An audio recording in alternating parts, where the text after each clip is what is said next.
Hey, and welcome to Middle Ground Books After Hours. My name's Megan. I'm Deborah. And I'm Lance. And our first order of business for this podcast is Ron at Cosmic Atom Studios. If you're listening to this and you thought that is the most amazing intro music, Ron said, which two songs do you want to put together? And they were? I forgot what you told him. Everything is all right and superstitious. Everything is all right from Motion City Soundtrack. If you're a fan, then you're cool.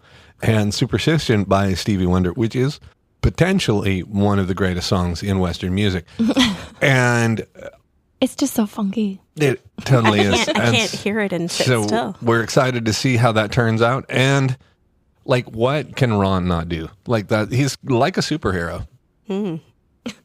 Like, I think he can detect tachyon emissions. And That could be useful. I think he might I don't know what tachyon emissions. It's just something from Star Trek.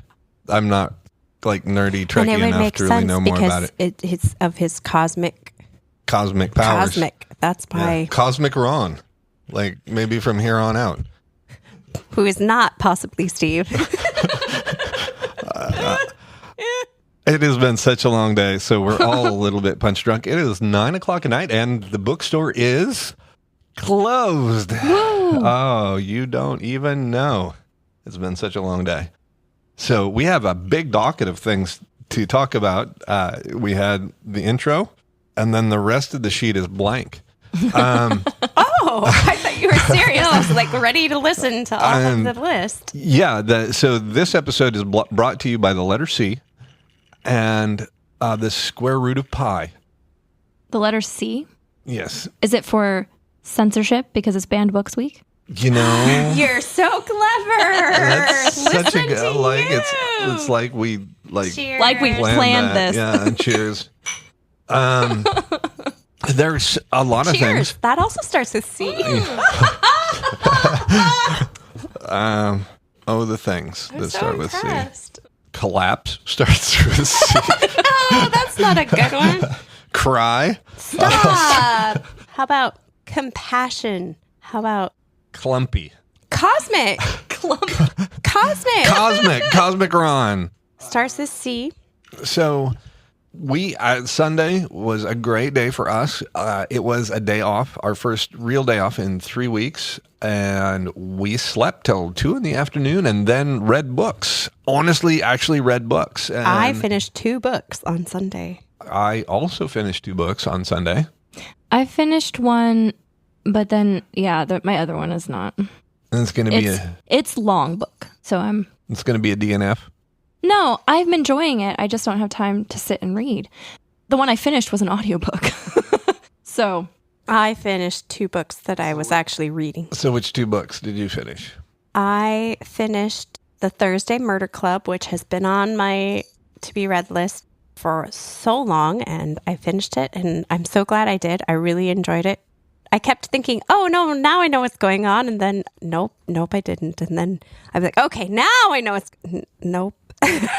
So, and the characters were amusing and well developed, and they had great interactions with one another. And yeah, the movie came out just recently, the Netflix movie, which I have not seen, but I do know which actors played each of the characters. And so I kind of had them in mind as I was reading the story. And I think that added to it because it does have a very all-star cast. If anyone has actually watched the movie and read the book, I would love to hear your take on how they compare, because my general belief is that the book is always better than the usually, movie. yeah, that's the way But it I've goes. not seen the movie. Not always true. There are cases, I think, when the movie is better than book. Princess Bride.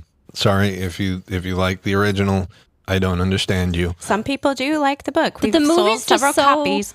The movie's just so iconic and amazing and quotable. And like, how do you not enjoy that movie? It's so great. I honestly think that for me, the way for me to enjoy both is to see the movie first and then read the book.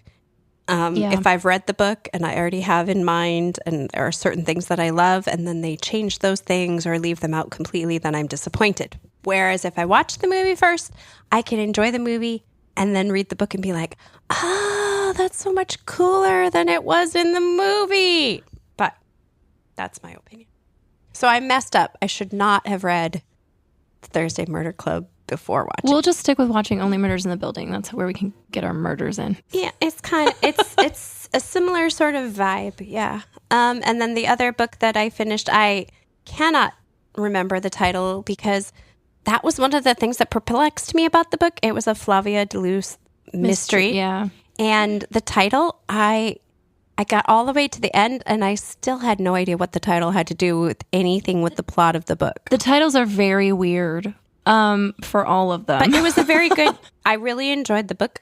And this is the first one that I've read of this series. And I think that it's maybe like book 9 or 10. Mm-hmm. It was the one that was just released this past year.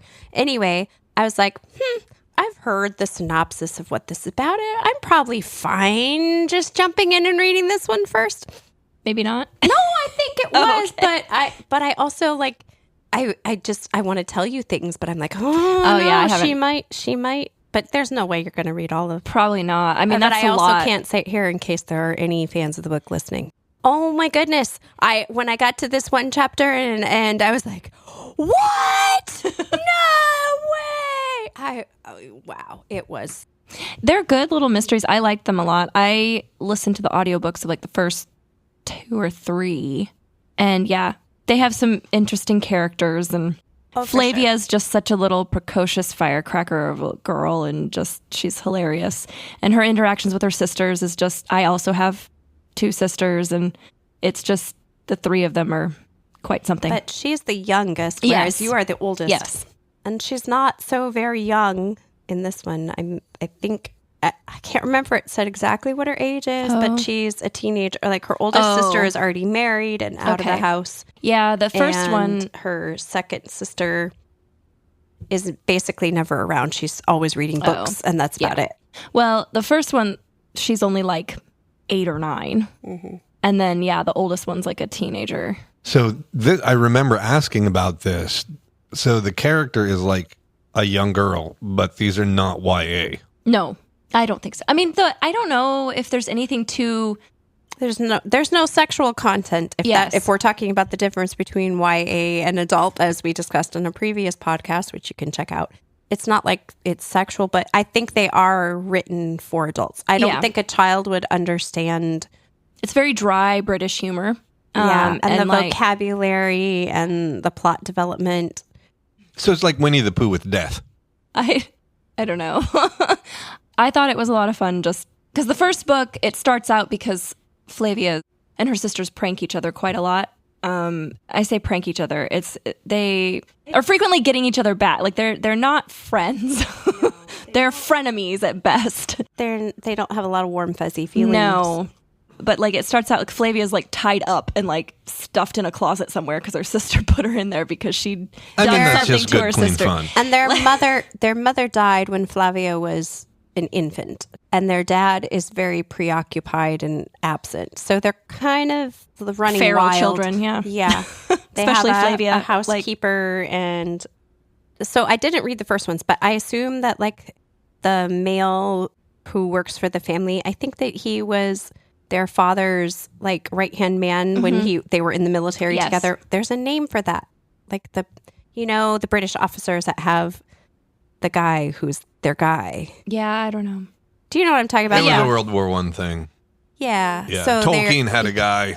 That's who Sam's modeled after. It's pretty much he and the housekeeper / cook are the ones raising children because mother is dead and father is very absent. Yeah. But a lot of it, they're kind of doing their own thing. But all 3 girls have their own interests and they're just kind of they don't have a lot in common necessarily. Flavia's interest is chemistry. Yes. And she likes saying large chemical names as though they are swear words, which is kind of amusing. Mm-hmm. I think you could get into that. Like just choose one of the weird words off the back of a shampoo bottle and use it for your new curse word that's not a curse word. Yeah. Laurel stearate. Yeah, but hers was longer. It was more like 8 or 10 syllables, and it was like poison. And she was using that for a curse word. So those are the books I read. Hey, are you enjoying the sultry sounds of our voice? Well, that's all thanks to Ron at Cosmic Atom Studios. Again, just some really amazing sound work that he does, and so much more. So if you have a podcast or would like to start a podcast or know someone who would like to start a podcast or have no interest in podcasts, reach out to Ron at Cosmic Atom Studios. And we're back That was beautiful. from that lovely advertisement on the fly. I really wish I'm you all impressed could have with you. seen him as well. That was The great. gesturing. Yeah. Well, the I gestures love really your come radio through the microphone. They do. They It does. entertain me, if nothing else. Changes the inflection of your voice, actually, I think. Adds that little extra oomph. That radio persona. It's a method thing for me. Your method acting as a radio persona. Yeah. So, Megan, you want to talk about the books you didn't read? The one I finished was called Play Nice. It's a horror or a... Yeah, it's about a haunted house or a house that's actually possessed. So this was by Rachel Harrison, and I read a book by her last year that was a vampire book. So she writes like kind of paranormal stuff, and some of it like there's like sprinkled in like some kind of funny stuff and a little bit of like family like relationships to kind of like lighten some things. Because in like this one called Play Nice, there's again 3 sisters, and I have 2 little sisters. So yeah, so the like family dynamics of things and how the sisters relate kind of was like a little more lighthearted, but then it starts to get into some heavier stuff because there's like a lot of there's some family trauma, and then there's a entity in the house that they were in when they were children, and it's just she has a way of like doing this like horror kind of topic. Like the one I read last year was vampires. She has a way of making it more lighthearted in some respects, but it's still not, I wouldn't say lighthearted. But this one, has this been released or it's about to be released? No, it's out now. Okay. So, It came out earlier, well, end of September, early October. So people could come into the store and we would have a copy for them to buy. I think we sold a copy we have, but we can order it again. Or you can look on, if you are not in Emporia, you can look on www.middlegroundbooks.com and click the shop button. and click the shop button through bookshop.org, which is kind of, it's part of the American Booksellers Association. It's how the ABA helps us to compete with the big online platforms. It's anti-prime. Anti-prime sales on bookshop.org But right you now. could get a physical copy or an ebook copy through that platform. Or you could get it an audiobook through Libro FM, which is how Megan enjoyed the book. Yes. And then the other book you haven't finished yet. So do you want to talk about that one when you're done? Yeah, that one I mean, I'll just talk about it. It's again one that's been has an adaptation, which I also haven't seen. Adapted to like a puppet show? No, I think it's a mime. I think it's movie? a TV series, not a movie. Okay. But I don't know if it's even still going. There's several books in the series. You haven't so I don't told know. the title yet. I'm going to wait till it comes out as a puppet show. I could maybe once I finish the book, like act it out. You with have sock puppets. You have puppets at the library. That's We true. could do a dramatic presentation. Dumbledore. It is about witches and other paranormal stuff, but it's sort of an academia kind of setting. So it's sort of dark academia. Though I suppose that could be considered dark academia too, because it's at a school. So maybe I don't know. Everything is Harry Potter. No, everything is Harry Potter. Anyway, but that's not what she's reading. So the first book that I'm reading now is called A Discovery of Witches, which is another one. It's by Deborah Harkness, and it's one that it's been sitting in my TBR for ages, but I picked it up and started reading it. But I know we have a couple used copies in the store, so if you want to read it as well, come on in and we'll help you. then we can order you a new copy if you want something. It's shiny true, but and if new. you want a bargain, then Yeah, which I always like a bargain. But anyway, yeah. So I'm enjoying it, but I don't have a lot of time to just sit and read. So mostly I consume my books by listening to them these days. So sometimes we attempt to read and then end up falling asleep. yes, frequently when we get home in the evenings, I start to read it and then I'll fall asleep. But I'm enjoying it. But I love a dark academia and something a little like, it's got not just like a witchy vibe, but it also has a vampire who's very mysterious. And it feels very fall vibes. I'm just reading mysteries. That's as spooky as I get. This one isn't really that spooky, but I mean, it has an element of mystery to it. because they're trying to figure out there's a magical book and they're trying to figure out there's like layers of magic, and so you can't really And the see what it Bodleian has. Library. Yes, the Bodleian Library. So yeah, sorry, it's a sore subject. I shouldn't bring it up. So Debbie, tell the story of the Bodleian Library. Let's just say I have a vendetta against Antiques Roadshow because they spoiled the one opportunity that we had to visit. I mean, The one Bodleian in Library. the past. We might, we hope we will have. You we could take can me. try to return, but we had one day in Oxford and the Bodleian Library was closed because of Antiques Roadshow. So we set fire to their tour bus. I'm so sad. Sir, what did you read over the weekend? I read, first of all, The King in Yellow by Robert W. Chambers. H.P. Lovecraft calls it one of the greatest weird tales ever written. And not only Lovecraft, but King, lots of different horror authors mention in passing Carcosa. So the shtick, well, first of all, I have to say, this is actually 19th century literature. So this was written before World War I, and it is a future utopian, dystopian sort of novel. Chambers talks about how the Germans had been fighting in the United States and a war in Asia, and it's almost like he knew What was coming? in the 20th century. It is a little bit spooky, but the shtick in the story is that there is this book that basically everyone who reads it goes crazy.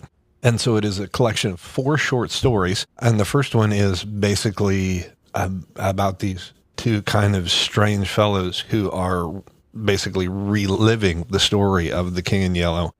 And it's pretty messed up. Like, each one of the stories brings in the King in Yellow, and it is, there's some paranormal elements. Like the first one you could almost read like it was not, like there wasn't any paranormal involved, but by the time you get to the last, there's definitely some supernatural paranormal.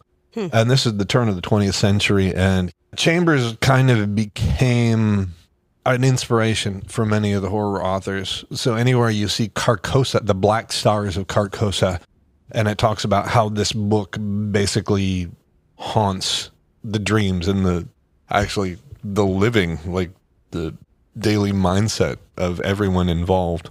So have you had dreams since you finished it on Sunday? I haven't.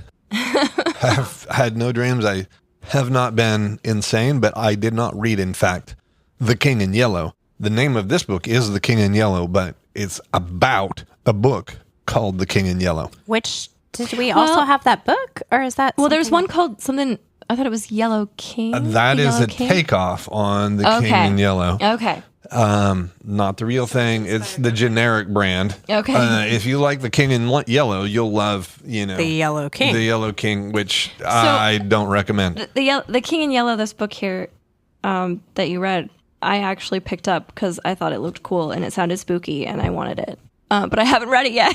So I'm going to have to read it at some point. And it's super tiny. Like Yeah, this it's just a book little is guy. like 147 pages. I knocked this one out, and right after it, I read, I'm going to tell you about it, and you're going to think I'm dumb. It was by Edwin A. Abbott. It's called Flatland. And I don't know, this is again like 19th century literature. Let me just read you the titles of the chapters. Don't you love 19th century chapter titles? Of the nature of Flatland, of the climate and houses in Flatland, concerning the inhabitants of Flatland, concerning the women, of our methods in recognizing one another, of recognition by sight, concerning irregular figures, of the ancient practice of painting, of the universal color bill, of the suppression of chromatic sedition, concerning our priests, of the doctrine of our priests. It's Wow. making me think of Gulliver's Travels, the titles in Gulliver's Travels. So this is contemporaneous with Alice in Wonderland, Lewis Carroll. And Gulliver's Travels? This one, I'm no, asking- Gulliver's no. Travels is former, like is earlier than older? that. Yeah, Okay. that's by Swift. But the cool thing about this book is people in sciencey people, physics people frequently mention it because it's used as an explanation for, especially when you talk about string theory, dimensions beyond the third dimension. Okay. So the main character in this book, who just does a lot of talking, is a square. Like a literal... Like not in that he's a nerd, but he is a flat... He is a literal square. He is a polygon, a four-sided polygon. Yes, he is in Flatland, it is a plane that is basically like a sheet of paper, and everyone who lives in Flatland is a shape. So at the top are the circles, who are like priests, and they're the very best, and then polygons are the nobility. Because they're cornerless? Is that why they're the best? Because they have no infinity they have of no sides. pointy So bits. the more sides that you've got, the better you are, unless you're a regular. If you're a regular, you go to the very bottom of the heap. So top is circle, next irregular many-sided polygons. Then you have, your The regular pentagons, and then you've got squares, who are like engineers, doctors. middle class. Triangles, which are workmen, and then but those are equilateral triangles. Isosceles are lower than the equilaterals. Because they're irregular. Yeah, regular polygons, all the sides are of equal length. And these are all men. Only men are shapes. Women are only lines. And he talks about how women are so stupid. Are they infinite? A line on a plane, a line is infinite. No. Well, he explains that They would be a men segment. are basically 24 inches around, and a woman is like a line segment that I think is like a foot. But women have to always like yell out something as they're moving because they're a line, they're only a point, and they can't actually perceive each other as shapes because it's only two-dimensionals. So they have to feel one another to be able to determine how many sides they have. To know if they're of an important somebody or a no one. Yes. And women can actually puncture anyone. Good. Stab those dumb shapes. Go stab all the circles. Hoity-toity circles think they're so great. Eat the rich. They have no point. They have no corners. How boring. So the big thing about this book is essentially circles. That there's like the square meets the king of Lineland, and in Lineland they only know about one dimension, and so he sees everything as a single point, and the square says, "No, I see lines." Okay, so why did the author write this? Drugs? But what I'm asking is, was he trying to like make a commentary against the class system? Who was the author? What is his motivation? Megan's drugs answer was probably the quickest and to the point. I mean, so what was he? What? We are all on drugs. Yeah. So I think it's supposed to be somewhat didactic. But that's what I'm saying. Was he trying to battle classism? was it a commentary on the classes? It has some or things in common with or- Lewis Carroll's Alice's Adventures in So Wonderland drugs. and Through the Looking Glass. And Carroll has there's a lot think he going was on on there. drugs. Someday we'll talk about Lewis Carroll's Alice's Adventures in Wonderland and Through the Looking Glass. But yeah, in this book, the big thing is he sees Lineland, and it's really about mathematics. So in Lineland, they only can see a point, Right. because they can't see Right. No. lines. And then in the Flatland, He's explaining this for me because math is not my strong suit. Oh, I'm sorry. I already got it the first time around. I understood. in Flatland, they can see the two, like the X and the Y axis. Right. And then his grandson, who is actually, so every generation that's brought up because through the next generation has an additional line, has an additional side. Okay, so the his next son generation is a should pentagram be- or a pentagon. So his son is a pentagon, and his son is saying, "Well, Oh, an additional line to his polygon. I Yes. thought you were saying he would now have the z-axis as No. well and be three-dimensional. But you were just saying he would add an additional side to his polygon. his grandson asked, well, what would happen if it went up instead of this direction?" And he said, "Oh, you're a fool." And then this angelic sphere appears to him, but he can't perceive the sphere. He can He'd only see it as a circle. And it would only be where the circle intersected his plane. This is some nerdy math nerd. I'm actually kind of enjoying it. It's intriguing. I am I love not even math. understanding most of it. And I don't want to. No, I think This it's very sounds so boring. intriguing. So I'm going to say for probably a solid 80% of you, Flatland is probably going to be a hard pass. Like, For me, it's definitely hard pass. If you were excited about geometry class in high school, if you enjoyed math and geometry like I did, I think it's fascinating. Like, I don't think he was on drugs. I think he was making commentary. And the way he ends the book is essentially the grounds. Well, he basically the mathematical progression from like a point to a line to planar surfaces to solids. The next that you would assume would be that there would be a fourth dimension, and that's really the point he's making, that there's more dimensions mathematically that seem to be involved, and that's what string theory and M theory. So it's trying and to those say things. that the universe can be greater than what we perceive. We just perceive our three-dimensional world, but there could be more. Yeah, and if you got that much, you don't need to read the book. Thanks for the Cliff Notes for version. letting me not read that book. Sounds horrible. So I'll read The King in Yellow, but I'm not reading Flatland. Yes. King in I Yellow. would read Flatland. So if you take that one, I'll take this one. Okay, All right. perfect. We'll split that up. Thank you. All right, and Teamwork. So Yay. we were our book for the week. We're supposed to have Ron, Cosmic Ron, our like fairy godmother, fairy god cousin, Parent. fairy god parent, fairy god cousin, Sibling. of what's this called? Of podcastery. Our If it's podcastery, that makes me think of like casting a spell. He's a wizard. Podcasting. Oh, I was afraid you were going to say podcasterated. I was here which- castrating, yeah, but you're saying casting like Cast like a spell. Like a wizard. He said podcast wizard. we were supposed to like have like a central book that's like, this is the book we're talking about. And But we haven't all read the same book in quite some time. we are, what we're reading, we're starting over with Harry Potter #1. It's true, we did begin. But we do that like every so often, and then we never finish. We never finish. It's sort of like how we said we were going to do a marathon and rewatch all of the Lord of the Rings, and we didn't even make it through the Fellowship. We don't have a month to do that. But we didn't even make it through the Fellowship. I've been seeing these videos of people doing like a whole day of it, right? Of what? And of watching The Fellowship? the films. Okay. And they have meal with like certain parts. So they have like a and we Hobbit saw type that- meal. We saw that on Dom and Billy Eat the World. Yeah. But I'm meaning like these people are just going full blown, like making a whole weekend of They're it or living whatever. the nerd dream. Yeah.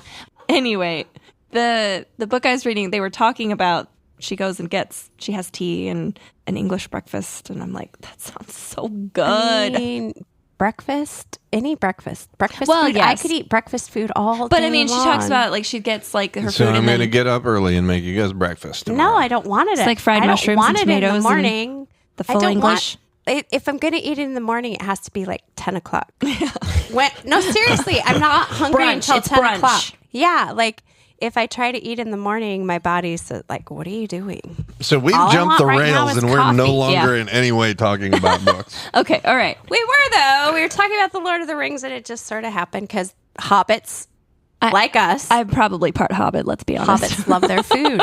You're too tall for a hobbit. But I love food like that a was hobbit. a good accent. All right. We have less than 2 minutes left. Oh, Let's ask for questions from the audience. Anybody? what are you going to read next, Lance? Wow. That's a hard one. I think I'm going to read some poetry. Read love poetry? Something that celebrates the joy of life. Okay. So what are you reading next? I'm still going to try to read The Discovery of Witches that I've been trying to read.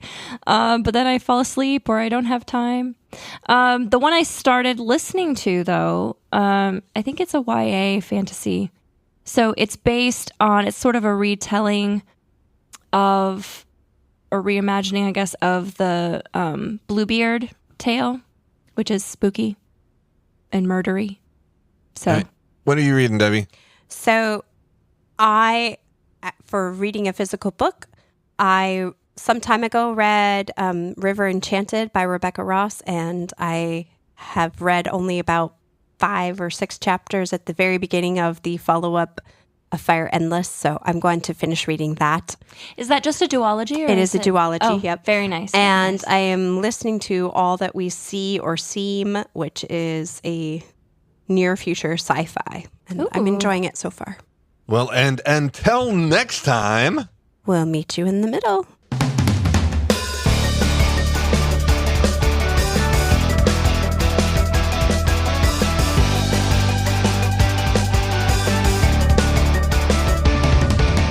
Hey there, it's Cosmic Ron. You've been listening to Middle Ground Books After Hours with Megan, Deborah, and Lance. Thank you for supporting the people who are creating a book lovers Emporia and growing the reading community in Emporia through their first month of episodes. Visit Middle Ground Books at 606 Commercial Street in Emporia, Kansas to meet the hosts, explore the shelves, and talk with them about the show.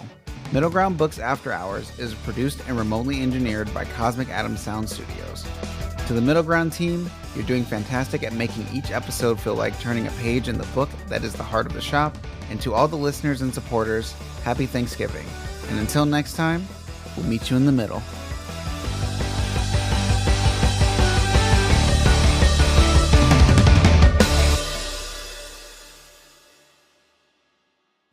They'll start with breakfast, and then they'll have a second breakfast, and they'll have, they bring out like... I want the sausage and nice crispy bacon. You make us good I thought it was bacon. tomatoes and nice crispy bacon. There were sausages too. Well, I'll take, an English breakfast. Yes, sign me up. They were Beans. talking about, in the book I was reading, Dom was really mad about no beans.